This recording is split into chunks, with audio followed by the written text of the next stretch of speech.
Hello students, welcome to Biomentors classes online.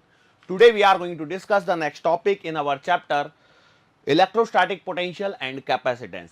Basically हमारी जो main heading चल रही थी इलेक्ट्रोस्टैटिक्स ऑफ कंडक्टर्स, काफी पहले से चल रही है इलेक्ट्रोस्टैटिक्स ऑफ कंडक्टर, जिसमें हम लोगों ने छोटी छोटी सी बातें करी और बहुत सारी चीजों को हम लोग पढ़ चुके हैं. अब उसी टॉपिक को एक बार just in a nut shell हम लोग क्या कर लेते हैं, रिकॉल कर लेते हैं, ताकि हम लोग आगे अगले टॉपिक पर मूव ऑन कर जाएं. कई लोग एक्सपेक्ट कर रहे होंगे कि आज शायद हम लोग कैपेसिटर पर पहुंच जाएं, लेकिन मैं आपको बता दूं एक छोटा सा टॉपिक है जो डाइलेक्ट्रिक एंड पोलराइजेशन से रिलेटेड रह गया है, जिसको हम लोगों को यहां पर कवर करना है.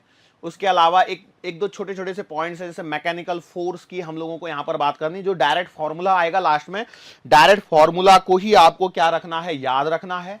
और उसके बाद में आपको पोलराइजेशन से रिलेटेड और एनर्जी डेंसिटी से रिलेटेड छोटे छोटे से पॉइंट्स आएंगे, जिनको फॉर्मूला वाइज आपको याद रखना है. ठीक है, सो हम लोग स्टार्ट करते हैं अपने टॉपिक को. और अपना टॉपिक जो स्टार्ट होता है रिवीजन के लिए, वो कुछ इस प्रकार से स्टार्ट करते हैं भैया. देखो हमारे पास में यदि हम लोग सिंपल सी बात करें, जैसे कंडक्टर्स की बात करते हैं, सो कंडक्टर्स के अंदर में क्या होता है.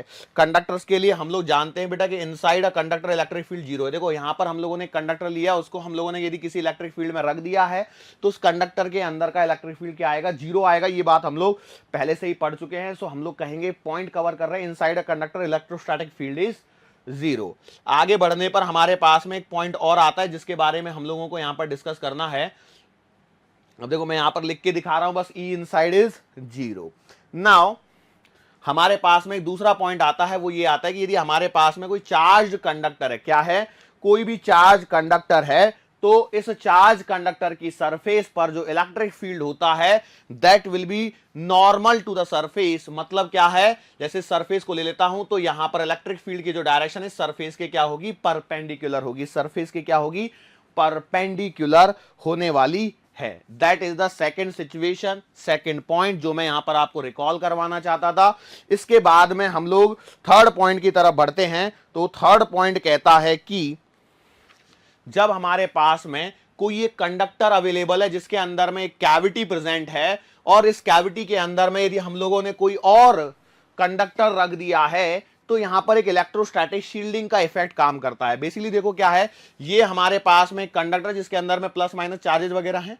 जैसे ही आपने एक एक्सटर्नल इलेक्ट्रिक फील्ड लगा दिया, तो इस एक्सटर्नल इलेक्ट्रिक फील्ड के लगने के बाद में क्या होगा, इस कंडक्टर के अंदर में जो चार्जेस हैं, कंडक्टर के अंदर में जो चार्जेस हैं, जो पहला वाला कंडक्टर है उसमें चार्जेस अपने आप को अलाइन करने की कोशिश करते हैं. और जब अलाइन करते हैं तो ये तो अलाइन हो जाते हैं, लेकिन जो अंदर में कैविटी के अंदर में जो दूसरा कंडक्टर आपने रखा है दैट विल बी अनअफेक्टेड, क्योंकि यहां पर अंदर में क्या होगा, इलेक्ट्रिक फील्ड जीरो होगा. सो इसी इफेक्ट को इलेक्ट्रोस्टैटिक शील्डिंग बोला जाता है, और ये इफेक्ट मैं आपको ऑलरेडी समझा चुका हूं. क्या ये बात क्लियर है? अब ये छोटे छोटे से पॉइंट्स थे जो रिकॉल करवा दिए मैंने. अब मैं यहां पर आगे बढ़ता हूं, और आगे बढ़ने पर हम लोग अपने नेक्स्ट टॉपिक पर मूव ऑन करते हैं. और जो अगला टॉपिक है बेटा हमारे पास में, सबसे पहले वो हम लोग बात कर रहे हैं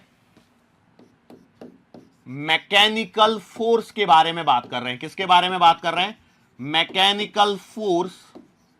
मैकेनिकल फोर्स. अब ये कई लोग सोच रहे होंगे ये यहां पे कहां से आ गया, तो मैं आपको लास्ट में बता दूंगा कि बेटा आपको इसका फॉर्मूला ध्यान रखना है. ये टॉपिक आपको हो सकता है थोड़ा सा डिफिकल्ट लगे. Mechanical force acting on unit area of charged conductor. Last में बेटा एट द एंड आपको इसका फॉर्मूला ध्यान रखना है, और कुछ भी नहीं है. सो बेटा हम लोग इसकी शुरुआत कैसे करते हैं, मान के चलो हम लोगों ने एक चार्ज कंडक्टर ले लिया. हम लोगों ने क्या ले लिया, एक चार्ज कंडक्टर ले लिया. ठीक है, अब ये कंडक्टर है और इसको मैंने क्या बोला है, it is a charged conductor. तो चार्ज कंडक्टर का मतलब क्या हो जाएगा, जो भी आप चार्ज दोगे that will reside on the surface of the conductor. बोलो सही बात है, पूरा का पूरा चार्ज जो है वो आपका इस कंडक्टर की सरफेस पर चला जाएगा, चालक की सतह पर पूरा आवेश चला जाएगा. क्या ये बात सही है? बिल्कुल सही बात है.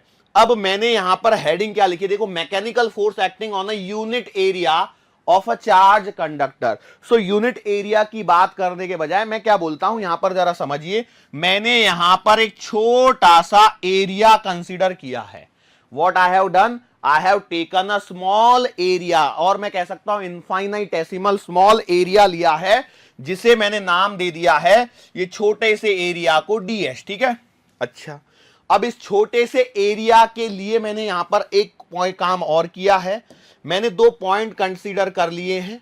एक पॉइंट है ए जो इस कंडक्टर के जस्ट आउटसाइड है, बनाते समय भले ही मैं थोड़ा सा दूर बना रहा हूं, लेकिन एक पॉइंट जो मेरा एरिया अंडर कंसिडरेशन है उसके जस्ट आउटसाइड है, और दूसरा पॉइंट है मेरे पास में पॉइंट बी जो इस एरिया जो कंसीडर मैंने किया है उसके जस्ट बाहर है। ठीक है, अच्छा भैया, अब यहां पर हम लोग क्या कर रहे हैं कि कुछ इलेक्ट्रिक फील्ड के बारे में यहां पर चर्चा करते हैं। लेकिन कुछ इलेक्ट्रिक फील्ड के बारे में चर्चा करने से जरा पहले एक बात आपको मालूम है कि भैया inside electric field inside the conductor is zero, ये बात हम लोग ऑलरेडी सीखते हुए आए हैं, तो इसमें तो मुझे नहीं लगता है कि कोई परेशानी होनी चाहिए। देखो, ठीक है, यहां तक पहुंच गए। अब मैं यहां पर क्या करता हूं, सुनिए, ए पॉइंट के बारे में बात कर दी, बी पॉइंट के बारे में बात कर दी। अब मैं यहां पर एक बात कहता हूं, और वो ये है कि देखो, यदि इस चार्ज के बारे में पॉइंट ए और पॉइंट बी को यदि मैं थोड़ी देर के लिए अलग अलग मान लूं, तो यहां पर कुछ इलेक्ट्रिक फील्ड बनेंगे। क्या बनेंगे? कुछ इलेक्ट्रिक फील्ड्स बनेंगे। अच्छा, ये इलेक्ट्रिक फील्ड कैसे बनेंगे, क्या बनेंगे, जरा उसके बारे में यदि मैं सोचने की कोशिश करता हूं, तो भैया यहां पर क्या होगा कि इस सरफेस के ये साइड में जो चार्जेज हैं, इस सरफेस के, देखो ये जो छोटा सा एरिया कंसीडर कर लिया, इसके कारण यहां पर पॉइंट ए पर जो इलेक्ट्रिक फील्ड आएगा, क्या वो इस डायरेक्शन में आएगा? आपने बोला सही बात है, लेट से मैंने इसका नाम दे दिया E1। ठीक है, और जो बचे हुए चार्जेज हैं, मतलब वो साइड के, उनके कारण भी जो इलेक्ट्रिक फील्ड आएगा वो भी इसी डायरेक्शन में आएगा, तो मैंने नाम दे दिया E2। बोलो सही है क्या? यस और नो? तो आपने बोला सही बात है, ये आपका इलेक्ट्रिक फील्ड आ गया E1, किसके कारण? इस छोटे से एरिया के कारण। चाहिए तो मैं काम कर देता हूं, इस एरिया को है ना थोड़ा सा ऐसे कर देता हूं शेडेड, जिससे आपको लगे कि हाँ भाई कुछ एरिया बन रहा है। ध्यान से देखो, मैंने क्या बोला, E1 is the electric field due to what? The charges on this surface area which we have considered for our study purpose, और बचे हुए के कारण E2 मैंने मान लिया। ऐसे ही सिमिलर वे में यदि मैं इस सरफेस एरिया के कारण पॉइंट बी पर इलेक्ट्रिक फील्ड लिखता हूं, तो बेटा इस चार्जेस के कारण इलेक्ट्रिक फील्ड आ जाएगा इधर, इस डायरेक्शन में। बोलो सही बात है, क्योंकि देखो electric field is always away from the positive charge and towards the negative charge. बोलो सही बात है, और इन बचे हुए चार्जेस के लिए पॉइंट भी इस साइड में है, तो इसका मतलब ये वाला इलेक्ट्रिक फील्ड इधर में आएगा, E2 इस डायरेक्शन में। बोलो सही है या गलत है? अब कई लोग यहां पर कंफ्यूजन में डोल रहे हैं कि ये कैसे हुआ। फिर से सुन लीजिए, देखो सुनना जरूरी है, यहां पर आज का टॉपिक थोड़ा सा कॉम्प्लेक्स लग सकता है, लेकिन एट द एंड मैंने लास्ट में क्या बोला है, लास्ट में भैया आपको रिजल्ट याद होना चाहिए। ठीक है, क्या रिजल्ट आ रहा है?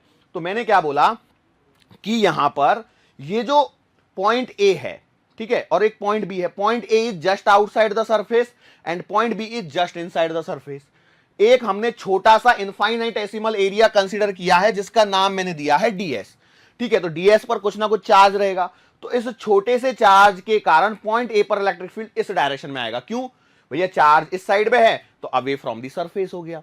और बचे हुए चार्ज के कारण, भैया बचे हुए चार्ज के कारण भी यदि मैं पॉइंट ए पर इलेक्ट्रिक फील्ड लिखता हूं तो वो भी इसी डायरेक्शन में आएगा, इसको मैंने E2 नाम दे दिया है। ठीक है, E2 नाम दे दिया। अब सिमिलरली पॉइंट बी पर बात करता हूं, तो पॉइंट बी पर क्या हो रहा है, इन चार्जेस के कारण इलेक्ट्रिक फील्ड इधर आएगा। क्यों? क्योंकि भैया चार्ज इधर है, पॉइंट इधर है, तो electric field is always directed away from the positive charge. तो भैया पॉजिटिव चार्ज यहां पर है, पॉइंट बी लेफ्ट साइड में है, तो भैया आपका इलेक्ट्रिक फील्ड इधर आ गया E1 वाला। और E2 वाला क्या है? तो E2 वाला बचे हुए चार्जेस के कारण इलेक्ट्रिक फील्ड है, तो अंदर की कहानी कुछ इस प्रकार से यहां पर मुझे बनती हुई नजर आ रही है। ठीक है, अब यहां पर एक सिंपल सी बात है, ये तो मैंने इसको तोड़ा है, ये तो मैंने इसको तोड़ा है। मान के चलो मैं यहां पर बोलता हूं कि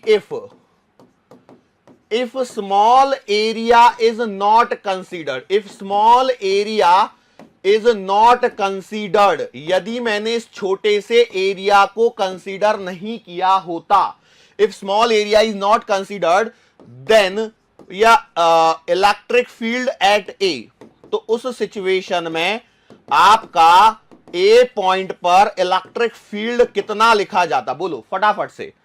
तो आप बोलते थे कि भैया electric field at A would have been written sigma upon epsilon naught if we consider sigma as the charge density and epsilon what, epsilon not लिख लीजिए, एप्सिलॉन लिख लीजिए, उससे कोई फर्क नहीं पड़ने वाला, क्योंकि हम लोगों को यदि मीडियम की बात करोगे तो एप्सिलॉन आ जाएगा और एयर की बात करोगे तो एप्सिलॉन नॉट आ जाएगा। जो भी आपको उचित लगे, यदि एप्सिलॉन नॉट अच्छा नहीं लग रहा है तो आप एप्सिलॉन लिख लीजिए, कोई दिक्कत वाली बात नहीं है। मैं बोला ठीक है।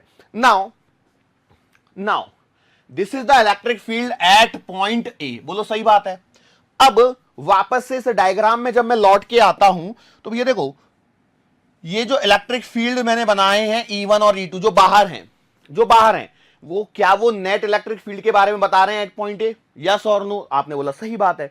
ए पर नेट इलेक्ट्रिक फील्ड, ये देखो E1 वाला कौन सा है, इस सरफेस एरिया के कारण, E2 वाला कौन सा है, बचे हुए चार्जेस के कारण। तो क्या E1 plus E2 is giving you EA, क्या EA बराबर का आपका E1 प्लस का E2 है? मैंने बोला सही बात है।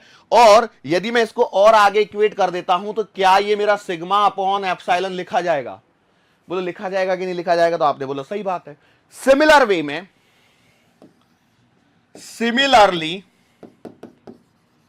सिमिलरली फिर से वही कहानी, क्या?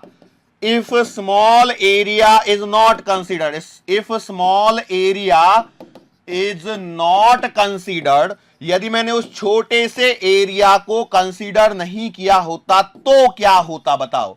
तो मैं लिखता कि भैया उस समय मैं लिखता कि E इनसाइड इज जीरो, बोलो E इनसाइड इज जीरो। अच्छा पॉइंट बी कहां पर है? तो पॉइंट बी भी अंदर है, तो इसका मतलब E B is at equals to zero. लेकिन पॉइंट बी की कहानी को यदि आप देखते तो पॉइंट बी बेटा यहां पर है, बराबर है।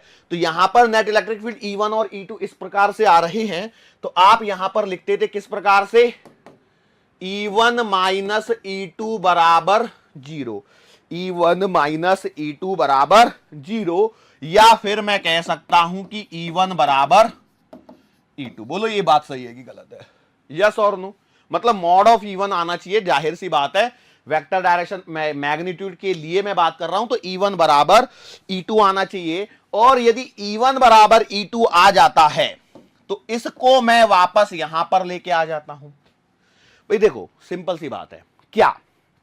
अब मैं यहां पे बताता हूं आप लोगों के मन में क्या कंफ्यूजन चल रहा होगा। सुनिए, आप लोगों के मन में कंफ्यूजन चल रहा होगा, सर आप जरा सोचिए, क्या इसे E1 E2 दे दिया, आपने बोला ठीक है हमने मान लिया, लेकिन सर इसको E3 और E4 देना चाहिए, ना कि E1 और E2, ऐसा क्यों किया है? पहले तो ये बताइए। बोलो क्या ये सबके मन में डाउट आया? आना ही चाहिए। सर भैया E1 E2 E3 E4 क्यों नहीं लिखा है, डायरेक्टली E1 E2 क्यों लिखा है? तो उसका रीजन समझिए। ये देखो क्या है, ये जो पॉइंट ए और पॉइंट बी है ना, वो इक्वल डिस्टेंसेस पर हैं। क्या है? The points are at equal distances. अब मैग्नीट्यूड वाइज देखोगे तो भैया देखो, मैग्नीट्यूड वाइज यदि मैं बात करता हूं तो ये E1 और E1 ये बराबर ही होंगे। क्यों? क्योंकि यदि किसी भी चार्ज कंडक्टर के कारण जो electric field near the surface लिखा जाता है वो सेम होता है। यस और नो? बस डायरेक्शन बदलती है। यदि कंडक्टर के ये साइड में खड़े हो तो इलेक्ट्रिक फील्ड इधर आ जाएगा, और कंडक्टर के ये साइड में खड़े हो तो इलेक्ट्रिक फील्ड इधर आ जाएगा। बोलो यही फर्क होता है। तो इसके कारण E1 बराबर हो गए। और सिमिलरली E2 का भी वही कहानी है। E2 is the electric field due to the remaining charges. तो रिमेनिंग चार्जेस में आप इधर पहुंच गए और इधर पहुंच गए। बात समझ में आ रही है? सो ये कहानी के कारण मैं ऐसा यहां पर लिख पा रहा हूं। तो E1 बराबर E2 आ जाएगा। सो E1 बराबर E2 बराबर लिख देता हूं, तो मैं यहां से एक पॉइंट कह सकता हूं, वो ये है कि 2E1 या 2E2 बराबर 2E1 या 2E2 बराबर sigma upon epsilon. Sigma upon epsilon, बोलो लिख सकता हूं, लिख सकता 2E1 या 2E2, जो भी आपको लिखना है वो आप लिख दीजिए। तो भैया सिग्मा अपॉन एप्सिलॉन, या फिर मैं कह सकता हूं कि, चलो आगे ही लिख लेता हूं, या फिर मैं कह सकता हूं कि E1 बराबर E2 बराबर सिग्मा अपॉन 2 एप्सिलॉन। बोलो यहां तक की कहानी समझ में आई? अब कई लोग बोलेंगे सर यहां तक की कहानी तो हमें समझ में आ गई, लेकिन परेशानी यह है कि हमारी जो हेडिंग चल रही है और ये जो पॉइंट चल रहे हैं उनका दूर दूर तक कोई रिलेशन नहीं समझ में आ रहा है। बोलो, यही मन में शंका चल रही है कि नहीं चल रही है? बिल्कुल चलनी ही चाहिए थी। ये शंका मन में नहीं चल रही है तो फिर तो बहुत परेशानी वाली बात है। तो अब हम लोग क्या कहते हैं, अब हम लोग यहां पर वापस से चलते हैं अपने साइड पर। किधर गया वो डायग्राम? ठीक है, सी।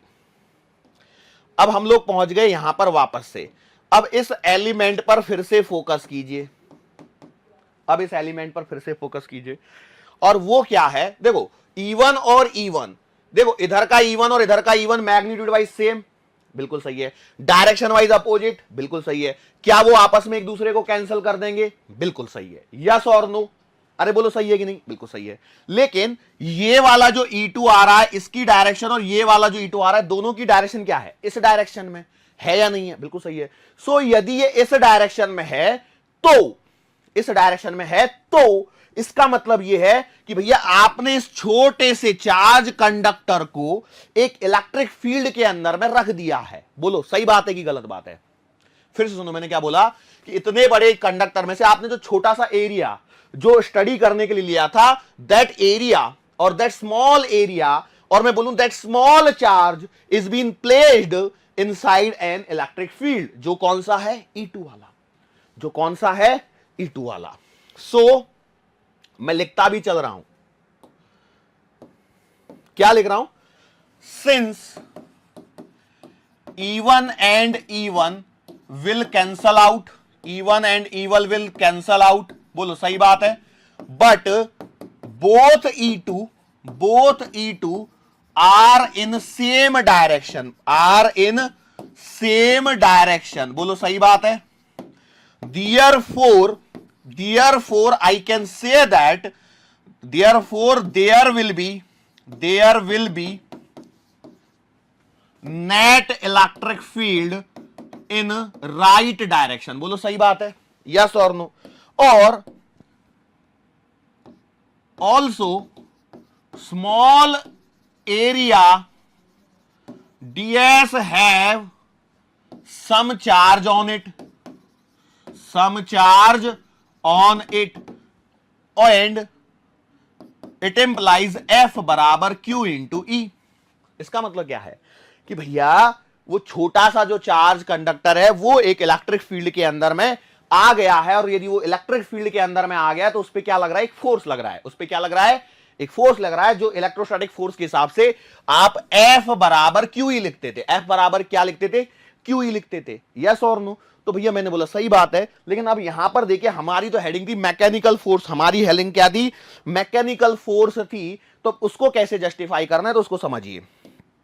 अब क्या हो रहा है समझिए, देखो फिर से समझिए। मैं बार बार लेफ्ट राइट घूम रहा हूं, लेकिन चीजें काम की है। सुनिए, कॉन्सेप्चुअल है, क्वेश्चन आने की संभावना 0%। लास्ट में जो फॉर्मूला बनेगा उसका रिजल्ट याद रखना है। मैंने क्या बोला? देखो ये जो छोटा सा एरिया है, क्या इस पर इस डायरेक्शन में फोर्स लगेगा? यस और नो? तो बिल्कुल लगेगा। यदि इस पर एक फोर्स लगेगा तो भैया this force will be perpendicular to the surface. मतलब यदि इसको बड़ा सा बना लिया जाए इस सरफेस को, तो इस पर लगने वाला फोर्स क्या इसके परपेंडिकुलर होगा 90 डिग्री पर? क्यों होगा? तो भैया इलेक्ट्रिक फील्ड 90 डिग्री पर होता है, तो फोर्स की डायरेक्शन और इलेक्ट्रिक फील्ड की डायरेक्शन सेम होती है। तो इसका मतलब इस पर लगने वाला जो फोर्स है वो भी क्या हो जाएगा? परपेंडिकुलर टू द सरफेस हो जाएगा। और इस फोर्स को ही हम लोग यहां पर मैकेनिकल फोर्स के नाम से देखते हैं। ठीक है, इसी फोर्स को हम लोग यहां पर मैकेनिकल फोर्स के नाम से कहते हैं, क्योंकि तो ये इट विल बी पुश्ड, इस फोर्स के कारण अब ये क्या होने लगा? पुश होने लगा है। अब जब ये पुश होने लगेगा तो बेटा ये क्या करेगा? एक्सपांड करेगा। ये क्या करेगा? एक्सपांड करेगा। रुक जाओ, आगे की हेडिंग आ रही है एनर्जी डेंसिटी। तो ये कितना एक्सपांड करेगा? तो मैंने माना है डीएल, वो आगे पढ़ाऊंगा अभी आज के लेक्चर में। तो अभी मैंने क्या बोला कि भैया ये क्या हो रहा है? एक्सपांड हो रहा है। तो इस केस में ये जो मैकेनिकल फोर्स लिखा जाएगा, इस केस में जो ये मैकेनिकल फोर्स लिखा जाएगा वो मैकेनिकल फोर्स लिखा जाएगा charge on DS into into electric field intensity, into electric field intensity due to remaining area, due to remaining area, जो बचा हुआ एरिया है उसके कारण जो इलेक्ट्रिक फील्ड आया है, इनटू चार्ज ऑन डीएस। तो भैया हम लोगों ने इसको लिख दिया है एफ बराबर चार्ज ऑन डीएस, मतलब लिखोगे चार्ज डेंसिटी इनटू एरिया। बोलो सही बात है, चार्ज डेंसिटी इनटू एरिया, और ये आपका लिखा जाएगा E2। बोलो सही है। So it implies F will be written as sigma into DS into E2 की वैल्यू कितनी आई थी, सिग्मा अपॉन 2 एप्सिलॉन नॉट। तो सिग्मा अपॉन 2 एप्सिलॉन नॉट, इसको आपने यहां पर इस प्रकार से लिख दिया है। सो आपका मैकेनिकल फोर्स जो आ रहा है, एक्चुअली इसको कैपिटल एफ ही रहने दीजिए, ठीक है, क्योंकि हमारे पास में आगे चल के एक और टर्मिनोलॉजी आने वाली है। तो ये आएगा कितना, sigma square upon 2 epsilon nought, sorry 2 epsilon DS. बोलो समझ में आया। अब ये है directly formula for mechanical force, ये है डायरेक्टली फॉर्मूला मैकेनिकल फोर्स, लिखा जाता है sigma square upon 2 epsilon DS. अब कई लोग बोल रहे हैं सर आपने अभी तक ये नहीं बताया मैकेनिकल फोर्स क्यों बोल रहे हैं। तो बेटा यहां पर क्या है, वो एरिया जो है it is experiencing some kind of what, movement, और जैसे ही कुछ मोशन की बात करते हैं तो हम लोग मैकेनिक्स में चले जाते हैं, इसलिए इसको मैकेनिकल फोर्स हम लोग यहां पर कह देते हैं। सो ये आ गया है sigma square upon 2 epsilon not DS. लेकिन सवाल आपसे जो पूछा जाता है वो पूछा जाता है mechanical force, mechanical force per unit area, ये आपसे पूछा जाता है पर यूनिट एरिया। तो इसे हम लोग डिनोट करते हैं स्मॉल एफ से।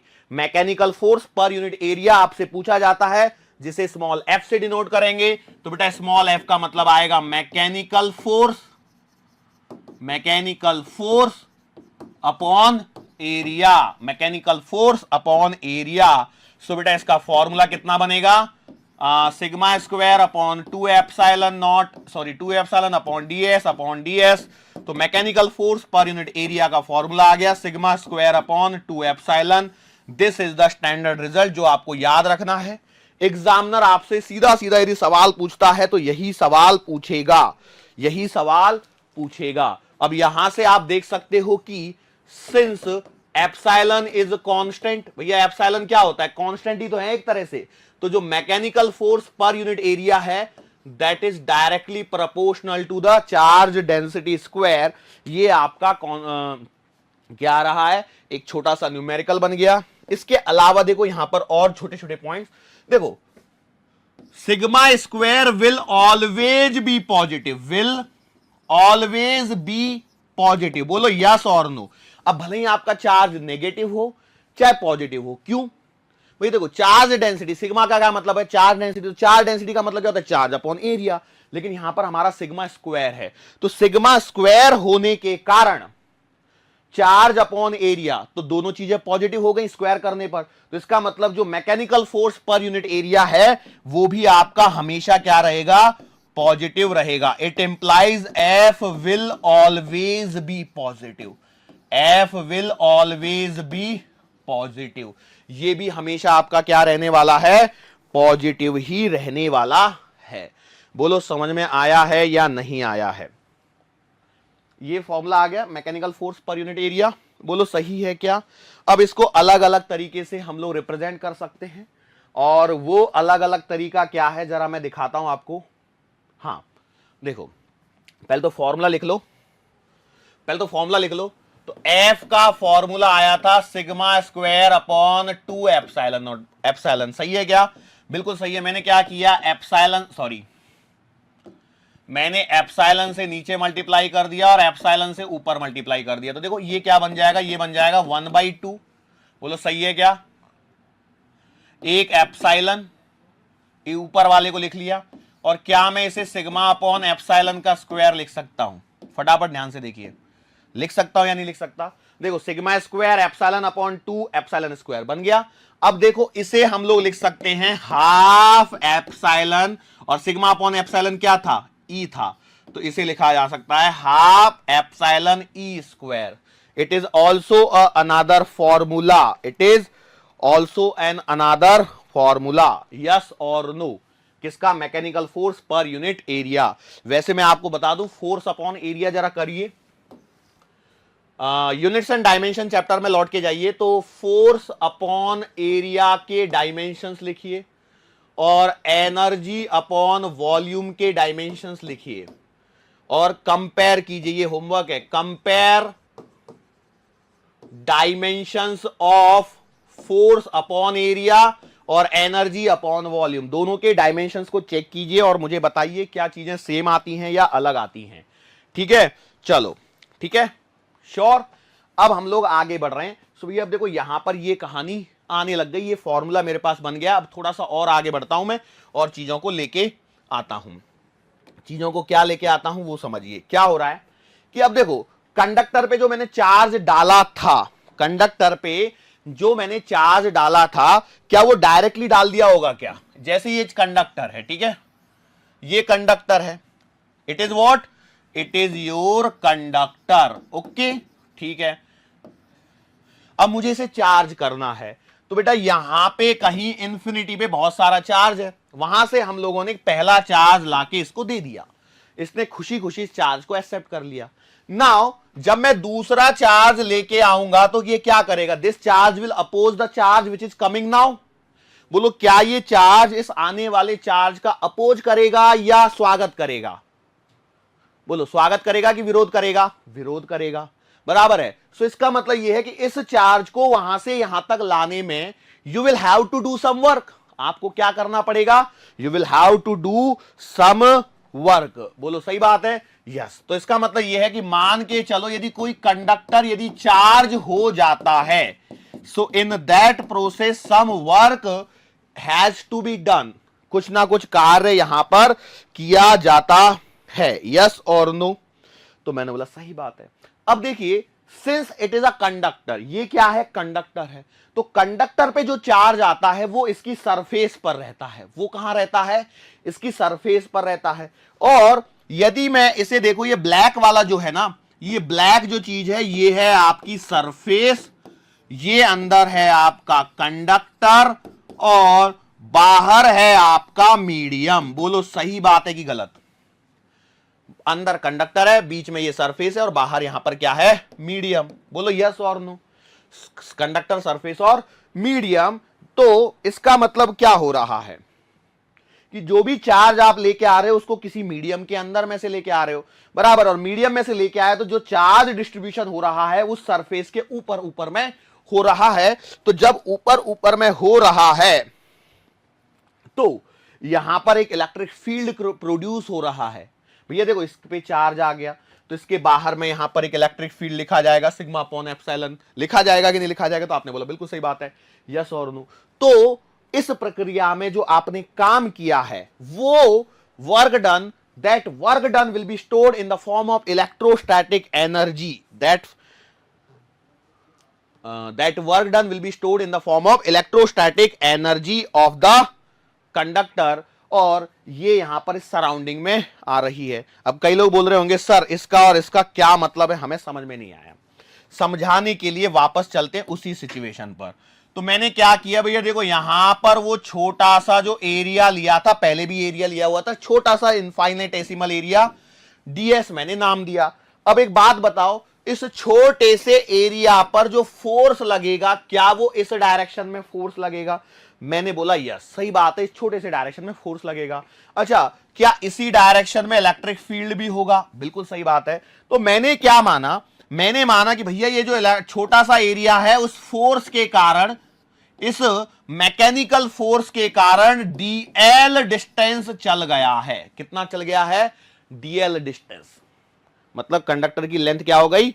इंक्रीज हो गई by some infinitesimal small length D L. देखो ये बड़ी बना रहे हैं, बड़ा बना रहे हैं मतलब हम लोग इसको 100 200 500 1000 गुना जूम करके फिर आपके सामने रिप्रेजेंट किया जा रहा है। ऐसा नहीं है कि बताते समय बता दिया, लेकिन एग्जैक्टली क्या हो रहा है कि काफी जूम हो रहा है। बात समझ में आ रही है? यस और नो। तो अब एक बात बताओ, यदि ये ऐसे कंडक्टर में से बाहर निकल के भाग जाएंगे तो ये तो तितर बितर हो जाएगा पूरा। कंडक्टर कंडक्टर बचा ही नहीं रहेगा कि बचा रहेगा। तो आपने बोला सही बात है, बिल्कुल भी नहीं बचा रहेगा। तो फिर हम लोग क्या करेंगे? सो बेटा हम लोग सिंपल सी बात ये करेंगे कि we will push this inside. बराबर है, हम लोग क्या करेंगे? पुश करेंगे। देखो हम लोग पुश करेंगे मतलब देखो कहानी को जरा समझिए, बिल्कुल वर्ड टू वर्ड मीनिंग मत लीजिए। ऐसे तो जैसे देखा जाएगा तो हम चार्ज को क्या थोड़ी एक एक चार्ज पकड़ के लेके आएंगे, ये ले चार्ज, ऐसे थोड़ी देने वाले एनर्जी। मतलब हम वर्क डन कर रहे हैं तो वो एनर्जी में जो जा रहा है ऐसे थोड़ी करने वाले। क्या रियलिटी में हम लोग ऐसे करने वाले हैं? सोचो और बोलो, थोड़ा सा कॉमन सेंस लगाओ, है कि नहीं है कॉमन सेंस? अरे sir, don't you know common sense is something which is not common? Common sense is something which is not common. अरे बात समझ में आ रही है? ध्यान से सुनो, फिर से मैं बोल रहा हूं, एक बार फिर से रिपीट। मैंने क्या बोला? देखो चार्ज को यहां पर लेके आया, वही कहानी चल रही है। पॉइंट ए बाहर माना, पॉइंट बी अंदर माना। इसमें सरफेस के कारण इलेक्ट्रिक फील्ड E1 आएगा इधर साइड में, इधर के अंदर साइड में E1 इधर आएगा, दोनों कैंसिल आउट कर दिए। लेकिन बचे हुए चार्ज के कारण जब मैं बात करता हूं इस पॉइंट पर इलेक्ट्रिक फील्ड इधर आएगा और अंदर वाले पॉइंट पर इधर आएगा, सॉरी अंदर वाले पॉइंट पर भी इधर आएगा, तो दोनों का नेट इलेक्ट्रिक फील्ड बाहर साइड में आएगा इस छोटे से स्मॉल एरिया को कंसीडर करने पर। So overall since a small area, या छोटा सा जो एरिया है जिस पर कुछ ना कुछ छोटा सा चार्ज आएगा, when a charge element is placed in an electric field then it experiences a force. और अब वो जो फोर्स है, जो इलेक्ट्रिक फोर्स था, उसे आप F बराबर QE पढ़ के आए हो। लेकिन अब हम लोग यहां पर बात कर रहे हैं मैकेनिकल फोर्स की। सो ये जो मैकेनिकल फोर्स आएगा, ये जो भी मैकेनिकल फोर्स आएगा, उस फोर्स के कारण ये छोटा सा एरिया एक क्या एक्सपीरियंस करेगा? ऐसा एक्सपीरियंस करेगा कि इसको कोई धकेल रहा है, और किस तरफ धकेल रहा है? बाहर की तरफ। मतलब ये इसमें से टूट के बाहर निकलने की कोशिश करेगा, तो टूट के बाहर ना निकले, ठीक है, मान के चलो किसी समय हमने देखा तो वो डीएल बाहर निकल चुका था। सो हम लोगों को क्या करना पड़ेगा? हम लोगों को एक अपोजिट डायरेक्शन में फोर्स लगाना पड़ेगा F। बराबर है, हम लोगों को क्या करना पड़ेगा? एक अपोजिट डायरेक्शन में फोर्स लगाना पड़ेगा, और इसे वापस जो ये डीएल डिस्टेंस सरका है उसको अंदर धकेलेंगे। तो इस प्रोसेस में हम लोग जो छोटा सा काम करेंगे दैट विल बी DW। अरे तेरी फीता खुल गया। So that will be force into displacement। बोलो सही बात है, इधर में ही सरकाना है डीएल से और इधर में ही लगाना है फोर्स, तो F dot DL। Okay, now put the values. So आप वैल्यूज को जब पुट करने जाओगे तो DW बराबर F, मैकेनिकल फोर्स कितना निकाला था हम लोगों ने? अच्छा ये तो ये वाला फोर्स है ना। एक काम करो ना, ये mechanical force per unit area, तो इसमें एरिया से मल्टीप्लाई कर दो। तो एरिया से मल्टीप्लाई करना है मतलब सिग्मा लगाना, सॉरी DS लगाना है ना। किधर गया यार? हाँ तो ऐसे भी कर सकते हो या वैसे कर लो। चलो इलेक्ट्रिक फील्ड के टर्मिनोलॉजी में रहने देते हैं।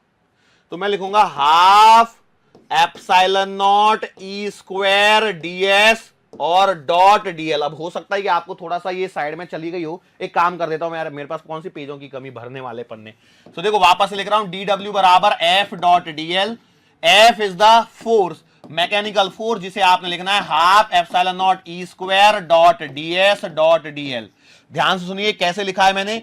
ये लिखा है आपका mechanical force per unit area, ये वाली चीज है आपका एरिया, और ये वाली चीज है डिस्प्लेसमेंट। बराबर है, सो एरिया एरिया कट जाएगा, फोर्स इंटू डिस्प्लेसमेंट यहां पर बच जाने वाला है। सो बेटा DW बराबर आप एक बार और लिख लीजिए half epsilon not E square dot DS dot DL। तो मैं यहां पर एक चीज और बोल रहा हूं, देखो ये छोटा सा DS इंटू DL, ये छोटा सा DS इंटू DL क्या बनाएगा? ये चाहिए छोटा सा वॉल्यूम बनाएगा। तो मैंने बोला बिल्कुल सही बात है, तो DW बराबर बन रहा है half epsilon E square into DV। बोलो सही है या गलत है? सर सही बात है, तो लग तो रही है कि आप जो बातें कर रहे हो वो छोटी छोटी सी बातें सही हैं। तो ये डीवी का मतलब है आपका small volume swept by small elemental area considered. जो आपने छोटा सा एलिमेंटल एरिया कंसीडर किया था उसके द्वारा जो वॉल्यूम बनाया गया है वो आपका बन गया है डीवी, वो है आपका डीवी। बात समझ में आ गई है? ओके, सो डी डब्ल्यू बराबर half epsilon E square DV, और ये हमारा क्या है? Work done.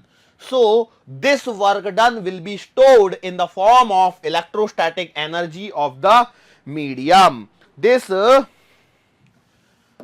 work done will be stored. This work done will be stored in the medium in the form of energy. In the form of energy. बोलो बात समझ में आ रही है? तो इसका मतलब इस छोटी सी इसका मतलब हम लोग लिख सकते हैं क्या? इसे छोटी सी एनर्जी को du बराबर half epsilon E square dot DV. Okay, सो अब यहां से आगे हम लोग क्या करते हैं? du अपॉन dv लिख लेते हैं। u stands for what? Energy. ठीक है, सो it implies I can say that du by dv will be equals to half epsilon e square। बोलो सही है? सो ये आपका आ रहा है एनर्जी पर यूनिट वॉल्यूम। ये क्या आ रहा है? एनर्जी पर यूनिट वॉल्यूम निकल के आ रहा है। क्या निकल के आ रहा है? एनर्जी पर यूनिट वॉल्यूम निकल के आ रहा है, और इसी एनर्जी पर यूनिट वॉल्यूम को एनर्जी डेंसिटी कहा जाता है। इसी एनर्जी पर यूनिट वॉल्यूम को एनर्जी डेंसिटी कहा जाता है। So this is the again one more formula, और वो फॉर्मूला है एनर्जी डेंसिटी पर unit volume in electric field. In what? Electric field. बोलो समझ में आया या नहीं आया? यस और नो? सो इसका मतलब ये कब आ रही है? जब आपका किसमें है? किसी मीडियम में है। मान के चलो यदि हम लोगों ने इसे एयर में रख दिया तो क्या हो जाएगा? एप्सिलॉन की जगह एप्सिलॉन नॉट बन जाएगा। क्यों? एप्सिलॉन का मतलब epsilon naught into epsilon R होता है, तो बेटा एप्सिलॉन आर तो आपका 1 हो जाएगा एयर के लिए। तो इसका मतलब ये कहानी यहां पर आपको बनती हुई नजर आएगी। यस और नो? तो आपने बोला बिल्कुल सही बात है। यस, ओके, चलो तो अब हम लोग ये छोटे से जो भी पॉइंट किए, अब देखो मैं आपको एक बात बता दूं, ये जो फॉर्मूला लिखा है ना, it is a very useful formula. Half epsilon not E square लिख लो फॉर एयर, ठीक है, और यही आगे चल के फॉर्मूला आएगा मैग्नेटिक चैप्टर के अंदर में। वहां पे हाफ एप्सिलॉन नॉट की जगह म्यू नॉट आने लगेगा, मतलब बी स्क्वायर, वहां पे फॉर्मूला बनेगा B square upon 2 mu naught, B square upon 2 mu naught बनेगा वो फॉर्मूला। तो वो आगे चल के सीखेंगे, लेकिन उससे पहले यहां पर इस फॉर्मूले को तो कवर कर लो। डायरेक्ट न्यूमेरिकल आएगा या डायरेक्ट फॉर्मूला पूछेगा, इससे ज्यादा इसमें दिमाग नहीं लगाना है। I know that today's topic was quite complicated, और आगे वाला जो टॉपिक है वो तो उससे भी टेढ़ा है, और वो है हमारा डाइलेक्ट्रिक्स। टॉपिक क्या है? डाइलेक्ट्रिक्स। अगला टॉपिक डाल लीजिए, हेडिंग डाल लीजिए डाइलेक्ट्रिक्स। अच्छा, डाइलेक्ट्रिक्स का मतलब क्या होता है? तो भैया dielectrics are the non conducting substances.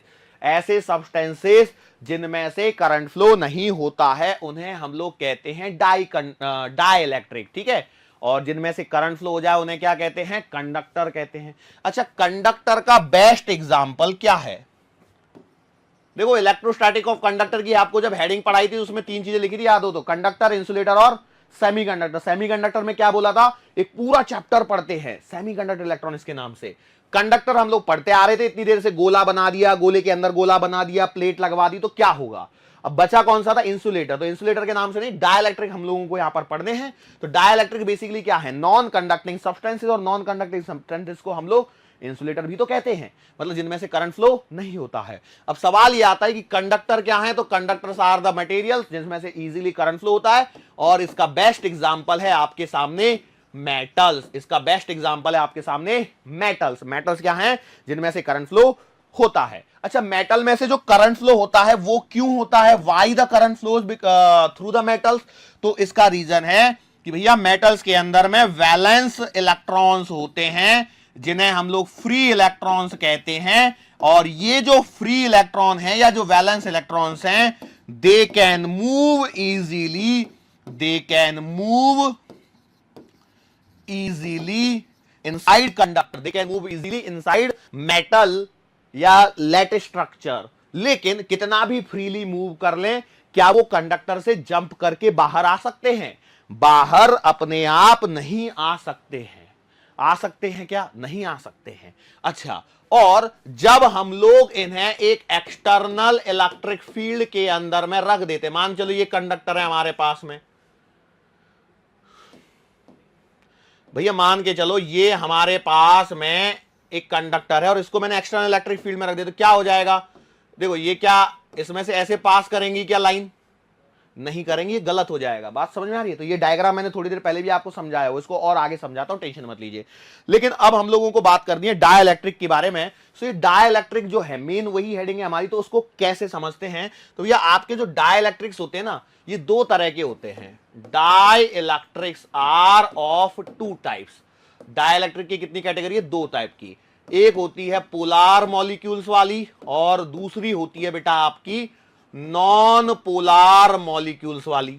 ठीक है, केमिस्ट्री चल रही है और आप मुझसे बेहतर केमिस्ट्री जानते हैं, ऐसा मैं अज्यूम कर रहा हूं। अच्छा, अज्यूम कर लूं कि मैं सच में मान भी लूं? मैं मान लेता हूं भैया, देखो मेरे को केमिस्ट्री थोड़ी आएगी यार, मैं तो फिजिक्स वाला हूं, थोड़ा बहुत फिजिक्स पढ़ा लेता हूं, थोड़ी बहुत ही पढ़ा पाते हैं, जितनी हमारे काम में आ जाए। लेकिन अब थोड़ी बहुत हमें, भले ही हम फिजिक्स वाले, लेकिन हमें थोड़ी बहुत केमिस्ट्री की रिक्वायरमेंट होती है, और जो थोड़ी बहुत केमिस्ट्री की रिक्वायरमेंट है उसको हम लोगों को फुलफिल करना ही होता है। ठीक है, सो थोड़ी सी केमिस्ट्री के बारे में चलते हैं। पोलार और नॉन पोलार मॉलिक्यूल, ऐसा कोई है क्या जिसे पोलार और नॉन पोलार मॉलिक्यूल के बारे में नहीं पता है? जैसे एग्जांपल के तौर पे मैं पूछूं आपसे, hydrogen, hydrogen is a polar और नॉन पोलार। ये क्या है? अरे यार ये फीता और निकल गया है। चलो ठीक है, अब इसको क्या थोड़ी देर एडजस्ट कर लेते हैं। हाँ, तो मैं ये बोल रहा था कि मैंने कौन सा एग्जांपल दिया था? हाँ, हाइड्रोजन, हाइड्रोजन का एग्जांपल है, मतलब H2। H2 के बारे में बताओ, ये पोलार है या नॉन पोलार है? फटाफट पूछ रहा हूं, क्वेश्चंस आपको आंसर देने। हाइड्रोजन, नाइट्रोजन, ऑक्सीजन और कार्बन डाइऑक्साइड, वाटर, HCl, फटाफट बोलो ये कैसे हैं? अरे बोलो कैसे हैं? तो hydrogen non polar, oxygen non polar, nitrogen non polar, water polar, carbon dioxide non polar, फिर मैंने बोला था HCl पोलार। ठीक है, ये सारे एग्जांपल दे दिए मैंने। लेकिन अब यहां पर बात ये नहीं आती है, देखो यहां पर बात ये आती है कि पोलार कहते किसे हैं और नॉन पोलार कहते किसे हैं। तो पोलार मॉलिक्यूल वो मॉलिक्यूल होते हैं बेटा, अच्छा एक काम करो, मैं इतना ऐसे बताने के बजाय मैं डायरेक्टली आपको एनिमेशन में समझाऊं तो वो ज्यादा बेटर रहेगा ना। लो किधर गया? हाँ, तो देखो कंडक्टर की कहानी शुरू करते हैं। कंडक्टर से वही कहानी शुरू होती है। कंडक्टर्स क्यों होते हैं भैया? कंडक्टर्स क्योंकि उसके अंदर में फ्री चार्ज कैरियर्स क्या कर सकते हैं? फ्रीली इलेक्ट्रॉन्स मूव कर सकते हैं, चार्ज कैरियर्स भी इजीली मूव कर सकते हैं। लेकिन हम लोग जनरली वैलेंस इलेक्ट्रॉन्स के बारे में बात करते हैं, तो वो इजीली कंडक्टर के अंदर में मूव कर सकते हैं। लेकिन जब इन्हें एक एक्सटर्नल इलेक्ट्रिक फील्ड के अंदर में रखा जाता है तो क्या होता है? एक्सटर्नल इलेक्ट्रिक फील्ड के अंदर में रखने के कारण अंदर के जो चार्ज कैरियर्स हैं वो इस प्रकार से मूव करते हैं ताकि अंदर में जो इंड्यूस इलेक्ट्रिक फील्ड बने, अंदर में जो इंड्यूस इलेक्ट्रिक फील्ड बने, उसका जो मैग्नीट्यूड है वो बाहर के एक्सटर्नल इलेक्ट्रिक फील्ड के बराबर आ जाता है। और इंड्यूस इलेक्ट्रिक फील्ड और एक्सटर्नल इलेक्ट्रिक फील्ड समान होने के कारण अंदर में जो इलेक्ट्रिक फील्ड होता है, नेट इलेक्ट्रिक फील्ड क्या हो जाता है? जीरो होता है कंडक्टर के अंदर में। ये बात आप लोग जानते हैं। लेकिन जब मैं डाइलेक्ट्रिक्स की बात करता हूं तो डाइलेक्ट्रिक्स दो टाइप के हैं, एक है पोलार और एक है नॉन पोलार। तो सबसे पहले हम लोग बात कर लेते हैं पोलार मॉलिक्यूल्स के बारे में। तो एग्जांपल के तौर पे आपको H2O दिया गया है। ठीक है, तो बेटा पोलार मॉलिक्यूल्स वो मॉलिक्यूल्स होते हैं जिनकी सेंटर ऑफ ग्रेविटी, पॉजिटिव और नेगेटिव की सेंटर ऑफ ग्रेविटी कोइंसाइड नहीं करती है, और जब ऐसा होता है तो इसके कारण दे फॉर्म अ डाइपोल। ये क्या करते हैं? They form a dipole. देखो हाइड्रोजन और हाइड्रोजन, यदि मेरे पास H2 मॉलिक्यूल होता तो वो नॉन पोलार होता। क्यों नॉन पोलार होता? पोलैरिटी के बारे में तो आइडिया है ना, क्या पार्शियल पॉजिटिव और पार्शियल नेगेटिव लगा के पोलैरिटी मत बना देना। वो HCl में करते हो, हाइड्रोजन पे पार्शियल पॉजिटिव लगा के और Cl माइनस पे पार्शियल नेगेटिव लगा के वो पोलैरिटी उसमें लगाते हो, HCl में, H2O में नहीं लगाते हो। बात समझ में आ रही है? अब यहां पर देखो सब कुछ केमिस्ट्री है, फिजिक्स नहीं है। फिजिक्स में डायपोल मोमेंट की डायरेक्शन अलग होती है, केमिस्ट्री में डायपोल मोमेंट की डायरेक्शन अलग होती है। ये बात आपको पता होनी चाहिए। तो अब हम लोग यहां पर डाइलेक्ट्रिक पढ़ रहे हैं, मतलब हम लोग मटेरियल साइंस से रिलेटेड चीजें कर रहे हैं, जो फिजिक्स का पार्ट कम, केमिस्ट्री का पार्ट जाता है, तो हम लोग यहां पर केमिस्ट्री के पॉइंट ऑफ व्यू से सोचेंगे। पहले तो ये बात समझ लेना।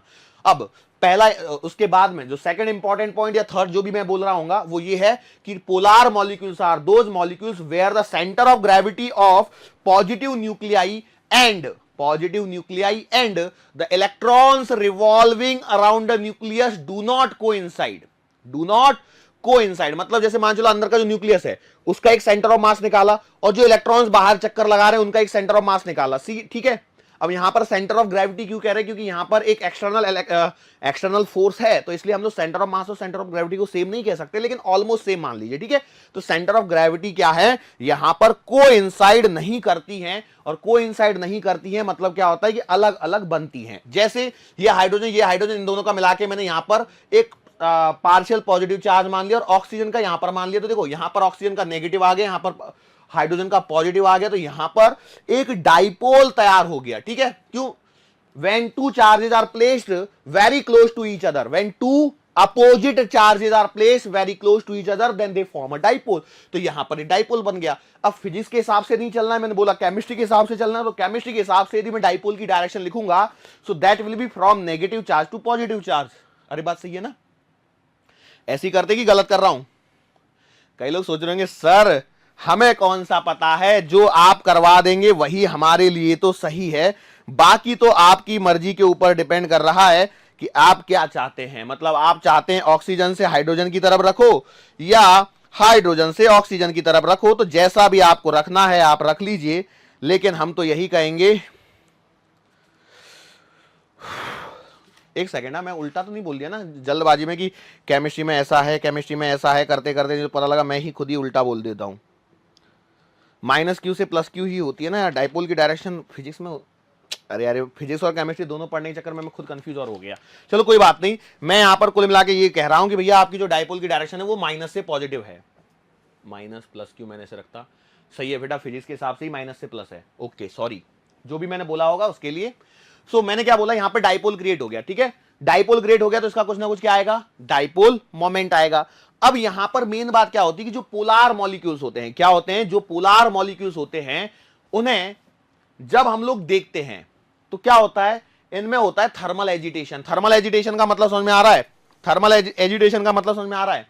मतलब यदि मैंने कोई इलेक्ट्रिक फील्ड नहीं लगाया है तब भी यहां पे जो डाइपोल फॉर्म होते हैं उनका जो नेट डाइपोल मोमेंट होता है वो जीरो आता है। और थर्मल एजिटेशन अलग वर्ड है, नहीं तो कई लोग सोचेंगे अच्छा थर्मल एजिटेशन का मतलब ये है क्या? नहीं, सुनिए क्या होता है कि इनकी मोशन के कारण यहां पे आती है एनर्जी, जो कुछ हीट एनर्जी होती है। मतलब कैसे, देखो रूम टेम्परेचर पे कहानी करते हैं तो when there is some temperature then there is some heat energy associated with the surrounding, बराबर है? ओके, तो उसके कारण यहां पर थर्मल एजिटेशन हुआ। थर्मल एजिटेशन का मतलब क्या है कि हीट एनर्जी के कारण मूवमेंट, हीट एनर्जी के कारण मूवमेंट, ठीक है। ये सिंपल भाषा है, ये क्या है, सिंपल भाषा।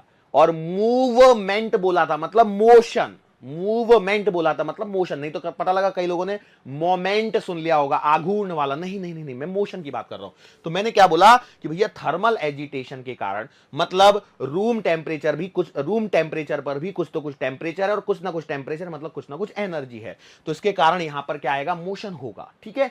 अब यहां पर इन जनरली जब रूम टेम्परेचर पर होते हैं और कोई एक्सटर्नल इलेक्ट्रिक फील्ड नहीं लगाया है, तो ये जो डाइपोल क्रिएट हुआ है, जो माइनस से प्लस की डायरेक्शन में है, इनकी रैंडम डायरेक्शन होगी। इनकी डायरेक्शन क्या होगी, रैंडम डायरेक्शन होगी, लेकिन फिर भी नेट डाइपोल मोमेंट जो है वो क्या आने वाला है, जीरो ही आने वाला है। कब? जब आपका इलेक्ट्रिक फील्ड जीरो है, मतलब आपने कोई एक्सटर्नल इलेक्ट्रिक फील्ड नहीं लगाया है।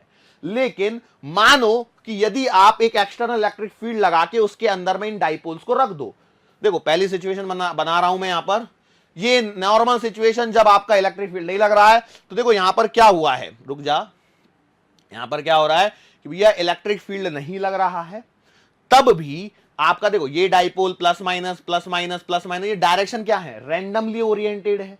इन रैंडमली ओरिएंटेड डायरेक्शन को के कारण, इन रैंडमली ओरिएंटेड डाइपोल्स के कारण जो नेट डाइपोल मोमेंट आता है वो इन सिचुएशन में भी जीरो आता है। किसके लिए, पोलर मॉलिक्यूल्स के लिए। किसके लिए, पोलार मॉलिक्यूल्स के लिए। लेकिन जब हम लोग एक इलेक्ट्रिक फील्ड लगा देते हैं तो इलेक्ट्रिक फील्ड लगा देने के पश्चात क्या होता है बेटा, इसमें होने लगता है रीओरिएंटेशन। क्या होने लगता है बेटा, रीओरिएंटेशन होने लगता है। और यहां पर रीओरिएंटेशन होने के पश्चात यहां पर ये डाइपोल्स इस प्रकार से क्या हो गए, अलाइन हो गए। अब ये अलाइन हुए तो इन्होंने क्या किया, एक इलेक्ट्रिक फील्ड क्रिएट किया। इन्होंने क्या किया, एक इलेक्ट्रिक फील्ड क्रिएट किया, या जिसे हम लोग कह सकते हैं कि भैया यहां पर एक इलेक्ट्रिक फील्ड इंड्यूस हुआ है। क्या हुआ है, यहां पर एक इलेक्ट्रिक फील्ड इंड्यूस हुआ है। लेकिन जो इलेक्ट्रिक फील्ड इंड्यूस होगा वो जनरली आपका एक्सटर्नल इलेक्ट्रिक फील्ड से कम ही होगा, क्योंकि उतना एक्सटर्नल इलेक्ट्रिक फील्ड एक्सटर्नल उतना स्ट्रांग होना चाहिए जो इन्हें ओरिएंट कर सके। तो इसका मतलब जाहिर सी बात है कि भैया अंदर में जो इलेक्ट्रिक फील्ड इंड्यूस हुआ है वो क्या होगा, कम ही होगा। बोलो सही बात है। अब ये जो इंड्यूस इलेक्ट्रिक फील्ड है ये कोशिश करता है कि जो एक्सटर्नल इलेक्ट्रिक फील्ड है उसका अपोज किया जाए। तो इसका मतलब देखो अंदर में इलेक्ट्रिक फील्ड की डायरेक्शन बदल जाएगी, अंदर में इलेक्ट्रिक फील्ड की डायरेक्शन बदल जाएगी। देखो बाहर आपका ऐसा है, ठीक है, लेकिन अंदर इलेक्ट्रिक फील्ड ऐसे आएगा, प्लस से माइनस, प्लस से माइनस, प्लस से माइनस, प्लस से माइनस। बात समझ में आ रही है, यस और नो? तो मतलब ठीक है, ये कहानी थी पोलार मॉलिक्यूल्स की। लेकिन मान के चलो हम लोग बात करते हैं नॉन पोलार मॉलिक्यूल्स। तो नॉन पोलार मॉलिक्यूल्स का एकदम सिंपल एग्जांपल कार्बन डाइऑक्साइड। मैंने क्या लिया है, कार्बन डाइऑक्साइड। सो पहले तो कहानी ये सुनो कि नॉन पोलार मॉलिक्यूल्स वो होते हैं जिनकी सेंटर ऑफ ग्रेविटी क्या करती है, कोइंसाइड करती है। क्या करती है बेटा, कोइंसाइड करती है। जैसे आगे एनिमेशन चलेगा तब आपको और अच्छे से समझ में आएगा। पहले सुन लीजिए, मैंने क्या बोला, non-polar molecules are the molecules whose center of gravity, that is of positive nuclei and the revolving electrons, coincide। क्या करती है, coincide करती है। coincide का मतलब देखो आपको आगे एनिमेशन में समझ में आएगा। coincide करती है का मतलब क्या है, देखो ये एक ही लाइन पर बना के हम लोग इसे इस प्रकार से बना रहे हैं कि पॉजिटिव और नेगेटिव मिला के एक बना दिया, पॉजिटिव और नेगेटिव मिला के एक जैसा ही बना दिया।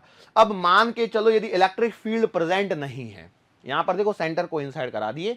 अब जब हम लोग सिर्फ इन्हें स्टडी कर रहे हैं, किसको, नॉन पोलार मॉलिक्यूल्स। देखो ये प्लस माइनस जो बनाए ना, इसको समझिए जरा। अब कई लोगों के दिमाग में कंफ्यूजन हो रहा होगा, कैसे, एक माइनस यहां एक प्लस, यहां एक माइनस, यहां एक प्लस, यहां एक माइनस, फिर एक प्लस। तो सर क्या ये डाइपोल ऐसे ऐसे बन रहा है? नहीं बेटा, ऐसा नहीं बन रहा है। यहां पर भी डाइपोल जैसी सिचुएशन तो बन रही है, पर क्या हो रहा है, प्लस और माइनस आगे पीछे है। मतलब यहां माइनस आपको दिख रहा है तो उसके पीछे कहीं तो भी प्लस है, यहां आपको आगे प्लस दिख रहा है तो उसके पीछे कहीं तो भी क्या है, माइनस है। माइनस आगे दिख रहा है तो उसके पीछे प्लस है। क्यों? क्योंकि ये क्या करते हैं बेटा, कोइंसाइड होते हैं। क्या होते हैं, कोइंसाइड होते हैं। अच्छा भैया, यदि कोइंसाइड हो रहे हैं तो अब आगे की कहानी क्या होगी कि क्या इसमें कुछ इलेक्ट्रिक डाइपोल मोमेंट आएगा, क्या इनमें कुछ नेट इलेक्ट्रिक डाइपोल मोमेंट आएगा? तो बेटा इनमें भी नहीं आएगा। कब? जब मैंने इलेक्ट्रिक फील्ड नहीं लगाया है।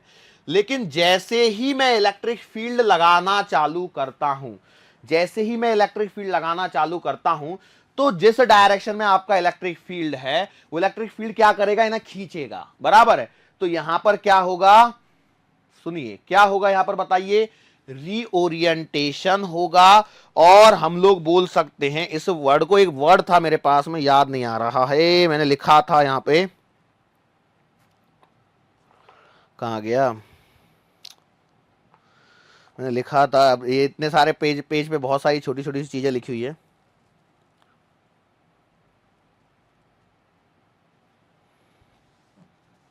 ओके ठीक है, नहीं मिल रहा है मेरे को। अरे कहाँ था, स्ट्रेचिंग, स्ट्रेचिंग, हाँ स्ट्रेचिंग।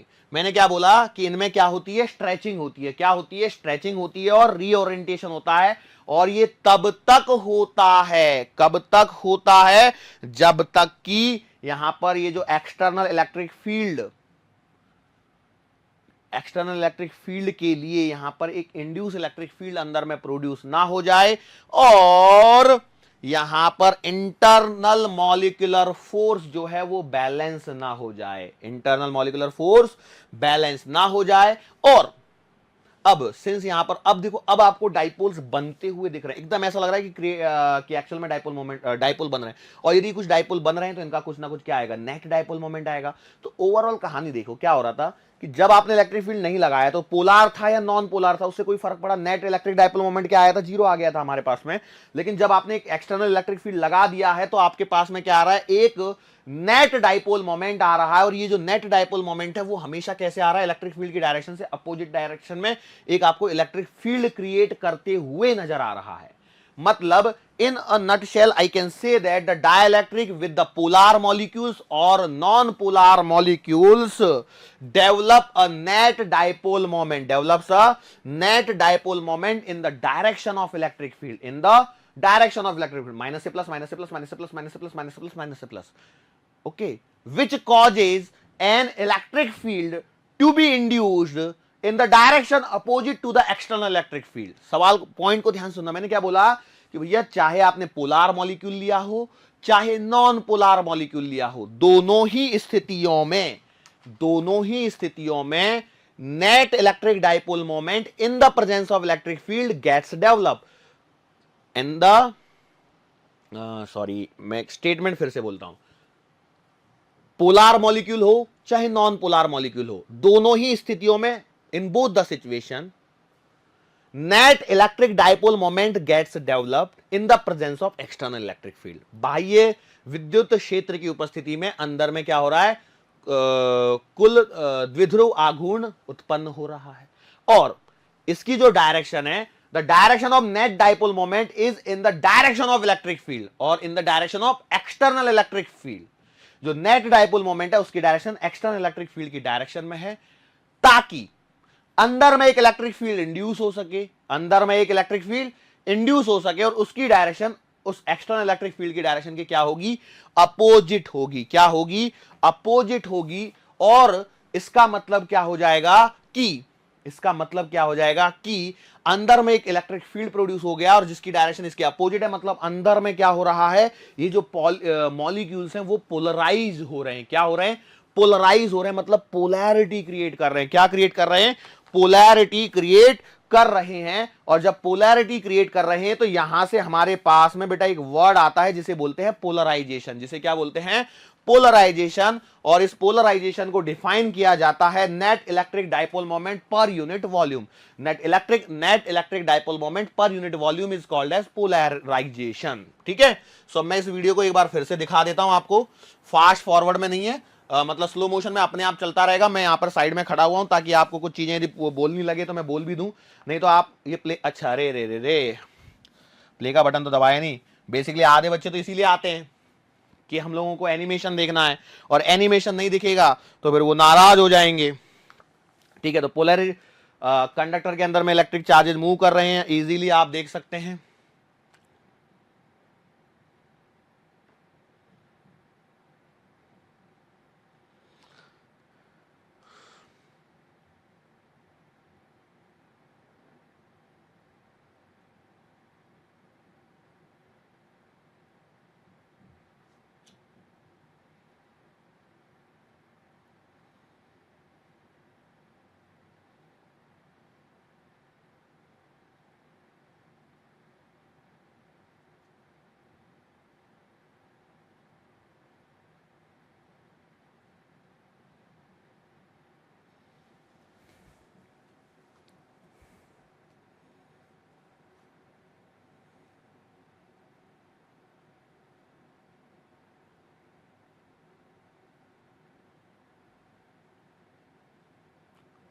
देखते चलो भैया, फटाफट फटाफट।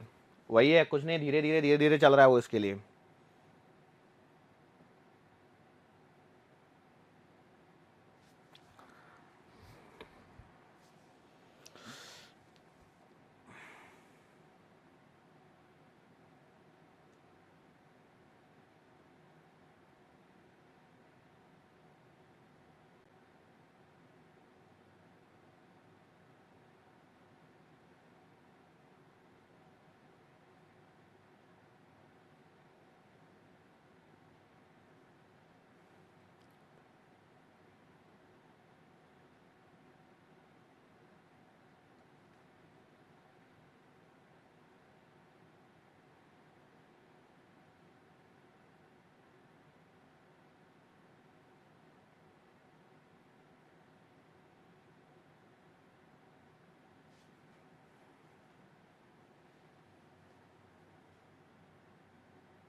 चलो भाई, ठीक है, ये आपने एनिमेशन देख लिया। अब इसको खत्म करते हैं और हम लोग पहुंच चुके हैं पोलराइजेशन वाटर, लेकिन उससे पहले देख लीजिए माइनस वाले इधर आ गए हैं, प्लस वाले इधर आ गए हैं। तो ठीक है, तो मैं इसको बंद कर रहा हूं, ठीक है, इसको बंद किया और हम लोग अपने इस पे आ गए। ठीक है, अब देखो डाइलेक्ट्रिक्स एंड पोलराइजेशन कितनी आसानी से मैंने फटाफट से खत्म कर लिया। अदरवाइज यदि मैं सिर्फ बोलते रहता ना, इसको 1 घंटे से ऊपर लग जाता था मेरे को। ठीक है, सो अब हम लोगों के पास में सिचुएशन यहां तक पहुंच चुकी है। कहां तक पहुंच चुकी है कि मैंने बोला कि चाहे आपके पास में पोलार मॉलिक्यूल हो चाहे नॉन पोलार मॉलिक्यूल हो, कैसा भी मॉलिक्यूल हो उससे कोई फर्क नहीं पड़ रहा है, और कैसा भी डाइलेक्ट्रिक हो उससे कोई फर्क नहीं पड़ रहा है। आपके पास में सिचुएशन कुछ ऐसी है, ठीक है, minus plus minus plus minus plus minus plus. देखो ये सिचुएशन है आपके पास में, भैया देखो, ठीक है, सही बना रहा हूं ना मैं। अब देखो मैं सिर्फ और है ना ये वाली सिचुएशन को क्रिएट करके छोड़ दे रहा हूं, ठीक है, minus plus minus plus minus plus minus plus, ठीक है, ओवरऑल इस तरह की सिचुएशन बन गई। और ये सिचुएशन तब बनी है जब आपके इलेक्ट्रिक फील्ड की डायरेक्शन ऐसे है। तो मैंने क्या किया, एक पतला सा स्लैब कंसीडर कर लिया, चाहे अब ये पोलार मॉलिक्यूल से बना हुआ हो चाहे ये नॉन पोलार मॉलिक्यूल से बना हुआ हो। मैंने ओवरऑल कहानी तो यही देखी कि यहां पर क्या हो रहा है, ये जो लेफ्ट सरफेस है यहां पर ओवरऑल नेगेटिव चार्ज इंड्यूस हुआ है और यहां पर ओवरऑल पॉजिटिव चार्ज इंड्यूस हुआ है। बोलो यस और नो, सही बात है। सो यहां पर ये जो नेगेटिव चार्जेज हैं वो लेफ्ट साइड में आ गए, पॉजिटिव चार्जेज जो हैं वो पॉजिटिव राइट हैंड साइड में आ गए।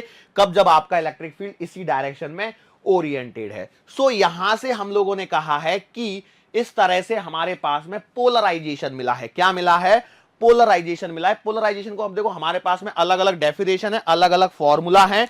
और मैंने क्या बोला था, पोलराइजेशन का मतलब देखो, पोलराइजेशन का एक डेफिनेशन के तौर पे लिख लीजिए, नेट डाइपोल मोमेंट, अलग अलग छोटे छोटे पॉइंट आएंगे, net dipole moment per unit volume, ठीक है, पर यूनिट वॉल्यूम। एक फॉर्मूला तो इससे बनेगा। एक और फॉर्मूला होता है पोलराइजेशन का, जिसे देखो हम लोग बोलते हैं, तैयारी, ठीक है, ये क्या है, इलेक्ट्रिकल ससेप्टिबिलिटी होती है। ये क्या है, इसे बोलते हैं ससेप्टिबिलिटी, काई सिंबल होता है, CHI काई बोलते हैं, और E क्या है, इलेक्ट्रिक फील्ड है। So electrical susceptibility into E, ऐसा ही कुछ मैग्नेटिज्म चैप्टर में पढ़ने को मिलेगा। इलेक्ट्रोस्टैटिक्स में इतना डिटेल में हम लोगों को नहीं होता, लेकिन फॉर्मूला डायरेक्टली पूछा जा सकता है। तो पोलराइजेशन का एक फॉर्मूला है electrical susceptibility into electric field या net dipole moment per unit volume, net dipole moment per unit volume. ठीक है, अब हम लोग थोड़ा सा आगे बढ़ते हैं। सो ओवरऑल कहानी ये हो गई कि ये पोलराइज हो गया। अब ये जो पोलराइज हो गया है, तो ये जो पोलराइज डाइलेक्ट्रिक है, ये जो पोलराइज डाइलेक्ट्रिक है, इसे हम लोग कह सकते हैं it is somewhat equivalent to, it is somewhat, इधर कहां लिख रहा हूं, it is somewhat equivalent to two charged surfaces, two charged surfaces. बोलो सही बात है कि नहीं? मैंने क्या बोला, समझ में आया? मैंने बोला कि ये जो पोलराइज्ड डाइलेक्ट्रिक है वो लगभग एक इक्विवेलेंट टू चार्ज सरफेसेस के बराबर आ रहा है। मतलब कैसे कि भैया हमारे पास में यहां पर माइनस माइनस माइनस माइनस है और यहां पर प्लस प्लस प्लस प्लस है। ठीक है, ऐसे दो चार्ज सरफेसेस यदि मैं ले लूं तो उनके इक्विवेलेंट जैसा बिहेव कर रहा है, उनके इक्विवेलेंट जैसा बिहेव कर रहा है। और जब ऐसा बिहेव कर रहा है तो इसके अंदर जो इंड्यूस इलेक्ट्रिक फील्ड है, ये इंड्यूस इलेक्ट्रिक फील्ड कुछ इस प्रकार से है कि it is opposing the external electric field, it is opposing the external electric field. ये है पूरी कहानी। बोलो समझ में आया? अब इसकी पोलराइजेशन की एक और डेफिनेशन है, उसे हम लोग बता देता हूं, मतलब मैं बता देता हूं। पोलराइजेशन की एक और डेफिनेशन है, polarisation is also defined as polarised charge per unit area, polarised charge per unit area. बात समझिए, पहले हम लोगों ने एक फॉर्मूला लिखा है। अब देखो यहां पर मैंने क्या बोला, पोलराइज्ड डाइलेक्ट्रिक का क्या मतलब है भैया? ये कुछ ऐसा बन गया है कि आपके पास में दो चार्ज वाली सरफेस हूं, ठीक है, तो ये आपका पोलराइज्ड डाइलेक्ट्रिक हो गया। तो यहां से हमारे पास में पोलराइजेशन की एक और फॉर्मूला निकल के आता है, वो है polarise charge per unit area. So polarisation को पी से डिनोट करते हैं, तो ये हम लोग बोलेंगे QP upon A. QP upon A, Q का मतलब क्या है बेटा? पोलराइज चार्ज, कितना चार्ज जो पोलराइज हुआ है, मतलब जो इंड्यूस होके आया है, अपॉन कितने एरिया पर आया है। अरे ये तो चार्ज अपॉन एरिया बन गया क्या? और चार्ज अपॉन एरिया का मतलब तो सिग्मा लिख सकते हैं, चार्ज डेंसिटी। क्या लिख सकते हैं? चार्ज डेंसिटी लिख सकते हैं। क्या लिख सकते हैं? Charge density. तो polarisation is almost equals to polarised charge density. जो पोलराइजेशन के कारण आए हुए चार्जेस हैं उनका मैग्नीट्यूड अपॉन एरिया। अब ये जो पोलराइजेशन है, it is again a vector quantity. Polarisation is a vector quantity, is a vector quantity. अब वेक्टर क्वांटिटी है तो इसकी क्या लिखी जाएगी? डायरेक्शन लिखी जाएगी। वेक्टर क्वांटिटी, देखो ये छोटे छोटे से पॉइंट है जिन पर हो सकता है कि आने वाले नीट के पेपर में कभी क्वेश्चन ना बने, लेकिन नियर फ्यूचर में कभी ना कभी बन सकता है, तो हमें तो भैया तैयारी पूरी रखनी है। तो इसकी जो डायरेक्शन है, इसकी जो डायरेक्शन है वो होती है from negative induced charge, from negative induced charge to positive induced charge. Negative induced charge से पॉजिटिव इंड्यूस्ड चार्ज की तरफ, फ्रॉम नेगेटिव इंड्यूस्ड चार्ज से पॉजिटिव इंड्यूस्ड चार्ज की तरफ इसकी क्या होती है? डायरेक्शन होती है। किसकी? पोलराइजेशन की। सो ये हमारे पास में कुछ चीजें हो गई, कुछ फॉर्मूले वगैरह हो गए। ये सब है ना पॉइंट टू पॉइंट जो मैंने बोला है, यदि क्वेश्चन आया एग्जाम में तो इस पे आएगा, अदरवाइज चार्ज डेंसिटी के फॉर्मूले पे आएगा, सिंपल स्ट्रेट फॉरवर्ड आएगा। आप जाके अब एनसीईआरटी में आप जाओगे तो फिर वहां पर आप डाइलेक्ट्रिक्स एंड पोलराइजेशन पढ़ोगे, वो सब चीजें आपको वहां पर भी देखने को मिलेगी जो मैंने इतना सब कुछ बोला है। ठीक है, इसमें से कुछ फॉर्मूले हो सकते हैं आपको यहां पर देखने को ना मिले, लेकिन कहानी कुछ वैसी ही यहां पर भी आपको देखने को मिलेगी। बात समझ में आ रही है? पोलराइजेशन वाली जो मैं कहानी बता रहा हूं। So polarisation is a vector quantity और इसकी डायरेक्शन नेगेटिव इंड्यूस चार्जेस से पॉजिटिव इंड्यूस चार्जेस की तरफ होती है। क्या ये बात समझ में आ गई? सो यहां पर हमारा टॉपिक खत्म होके कैपेसिटर की तरफ अब मूव कर पाएंगे। देखो अब कैपेसिटर जैसा स्ट्रक्चर आपको दिखने लग गया होगा, पैरेलल प्लेट कैपेसिटर जैसा दिखने लग गया, वही कहानी हमारी आगे आएगी। ठीक है, एक्चुअली क्या है, मुझे प्रीवियस लेक्चर में लगा कि हाँ हम लोग पहुंच गए, अब कैपेसिटर चालू करेंगे, क्योंकि प्लेट तो पहुंच चुकी थी हमारी। अरे प्लेट तक पहुंच गए थे ना, मुझे लगा कि इसके बाद में कैपेसिटर ही है, लेकिन मेरे दिमाग से वो ये वाला टॉपिक मिस हो गया, क्योंकि तो ये क्या है ना, ये थोड़ा सा आउटसाइड का टॉपिक है। क्योंकि एक तो पहली बात इसमें से क्वेश्चन बनता नहीं है, बना तो डायरेक्ट फॉर्मूले बेस्ड क्वेश्चन होते, ना कोई ज्यादा दिमाग लगाने का झंझट है, भले ही समझते समय बहुत कॉम्प्लिकेटेड लगता है। Yes I know that it is a quite complicated topic for you. तो इसके लिए आपको करना ये है बेटा, कम से कम है ना, आज का लेक्चर देखने के बाद में कम से कम इतना सा टॉपिक 2 से 3 बार एनसीईआरटी को रीड करना है, कम से कम 2 से 3 बार, और शॉर्ट नोट्स बनाना है कि इसमें से क्वेश्चन क्या बनेंगे। क्वेश्चन डायरेक्ट बनेंगे energy density, force per unit area, polarisation, polar molecule, non polar molecule. हाँ, मेरे से बोलते समय एक बार क्या बोलते हैं उसको, डाइपोल, इलेक्ट्रिक डाइपोल की डायरेक्शन में गलत बोल रहा था, 2 या 3 बार मैंने गलत बोली थी। डायरेक्शन ऑफ डाइपोल जो कि माइनस चार्ज से प्लस चार्ज की तरफ ही होती है हमारे क्या बोलते हैं फिजिक्स के अंदर में। हाँ, मैं शायद उल्टा समझ बैठा था, केमिस्ट्री में प्लस से माइनस और फिजिक्स में माइनस से प्लस, ये ही प्रॉब्लम होती है कई बार है ना, इसी में कंफ्यूजन होते रहता है, और ये कंफ्यूजन है ना बहुत टेढ़ा हो जाता है, और हम लोग क्या कर बैठते हैं, कई बार गलतियां कर बैठते हैं। यस, श्योर हैं?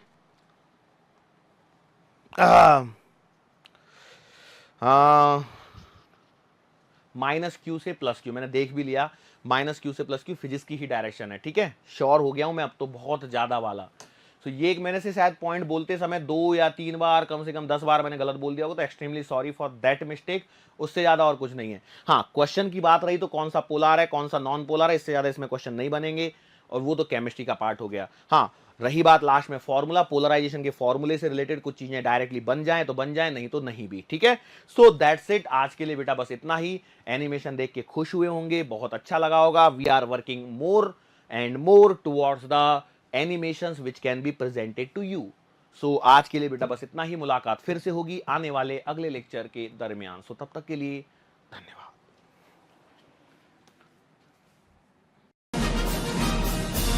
Hi. To become an official commando of Biomentors, join us at www.biomentors.online. Here you can solve daily practice papers, an online test. You can download performance enhancement sheets. You can track your progress. You can interact with other fellow commandos. Join us and prepare yourself. It's a commando training for your success. Download Biomentors online app from Google Play Store.